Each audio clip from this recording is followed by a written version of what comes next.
our host, Dr. Laurence. Dr. Laurence received his MD degree from the University of Texas at Houston Medical School. Since then, Dr. Laurence has been on a crusade to bring the safest and most effective technologies to his patients. He feels it is his responsibility and privilege to share these techniques with medical colleagues. Dr. Lawrence's focus is on cosmetic surgery with specific interest in laser medicine, sclerotherapy, and cosmetic surgical procedures. Dr. Laurence is certified at the American Board of Laser Surgery. He is also a member of the American Academy of Cosmetic Surgery and is an associate clinical professor at the University of Tennessee in Memphis. And with that said, Dr. Laurence, I'm passing the ball to you, and it's your presentation. Very good. So I assume since they have the option of pushing a tab up at the top left to see my video, they also have the option to not push that tab and just hear my droning voice. Is that correct? That's correct. If they don't want to watch, they don't have to. That sounds great. Well, listen, I'm going to go ahead and grab my pointer up here and make sure it's functional. There's a little red spot on my rather obvious glowing head right there. Listen, it's a pleasure to get to talk to you guys. Anybody that knows me knows that I'm passionate about aesthetic medicine.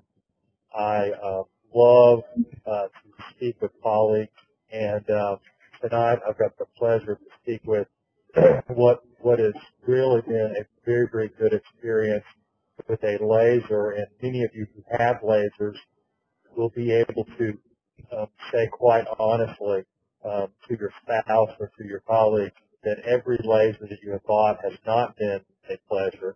Every laser has not made you friends among your patients, and every laser that you purchased has not technology is that it wasn't my first fractional CO2 laser, and my first laser I had a good experience with, but I knew that I should be able to do more, and with the Mixto I was able to do more.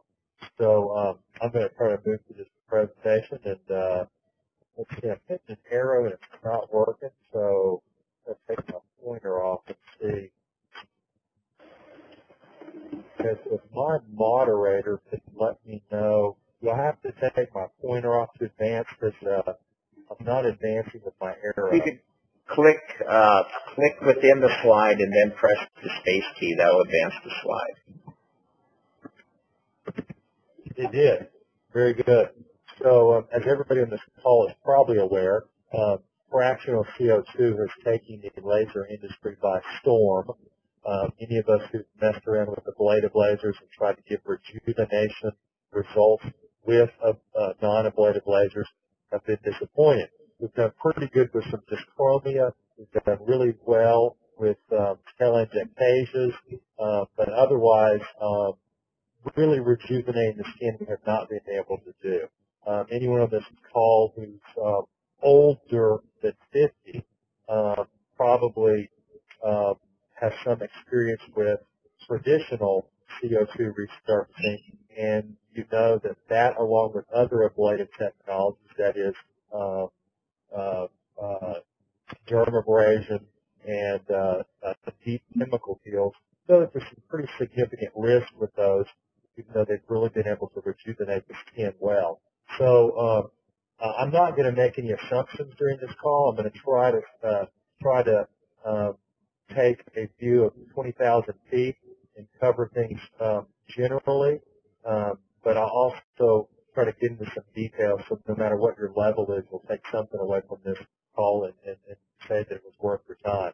So what I'm noticing on this screen is a really, really important thing is that I love the 180 spot size.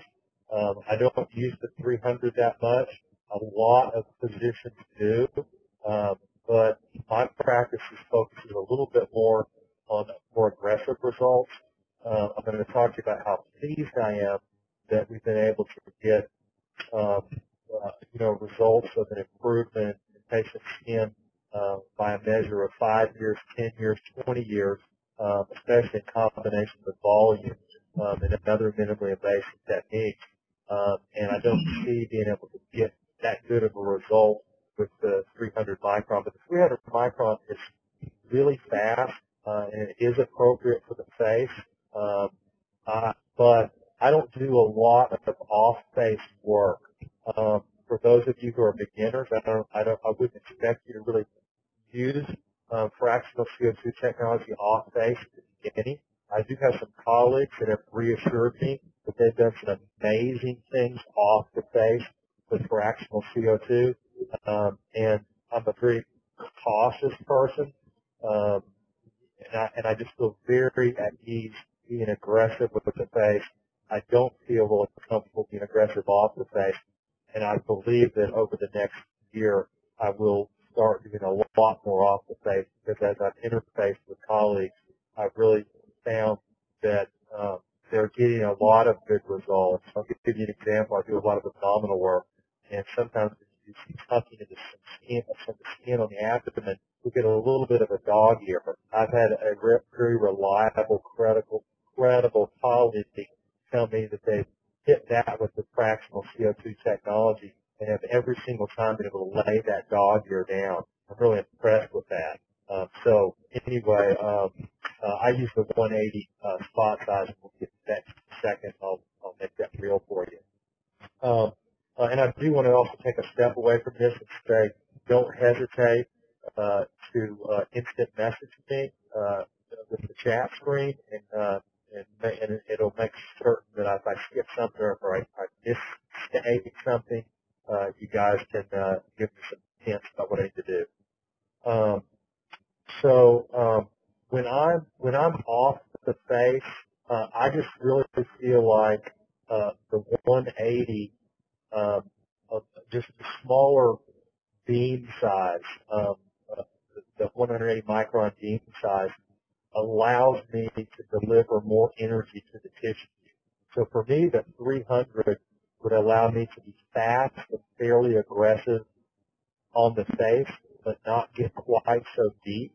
And so I'm going to be a little bit limited in how many years of improvement I can give them, but I can really do a lot with that 300. And it may just be my inexperience and not really being able to tell you how to work off of the face.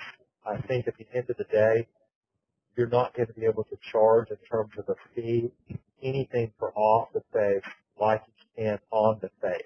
So I think as a practical consideration, talking about on face is really something that we ought to be doing right now. So we have this term, ablation, that everybody's familiar with. That is basically either evaporating or coagulating tissue.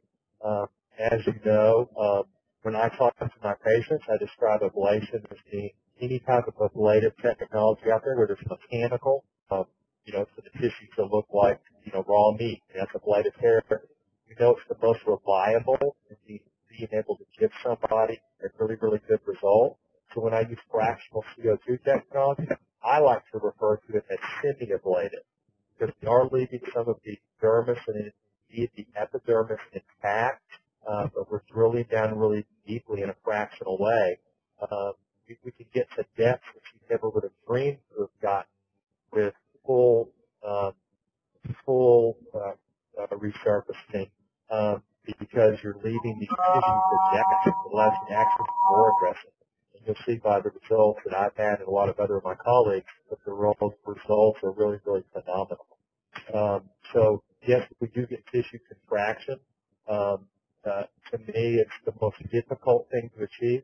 Fractional CO2 really opened up a new universe for us compared to what we were dealing with a mixture of non-ablative lasers and radio frequency and ultrasound technology. In my opinion, the tissue contraction is still the most difficult thing to do, and I'm pretty sure that in the years to come, I'm going to be combining my Mixto and other heating, whether it's radio frequency or ultrasound technologies, to get more contraction. But for me right now, fractional CO2 is the most reliable tissue contracture that I can get, especially on areas that are not as heavy. The jowl area is extremely difficult, even with an aggressive fractional CO2 technology, to get contracture, but it's the best of anything that we use. It is the most reliable. It does great on other areas of the face. Again, we're fixing to see a little bit of a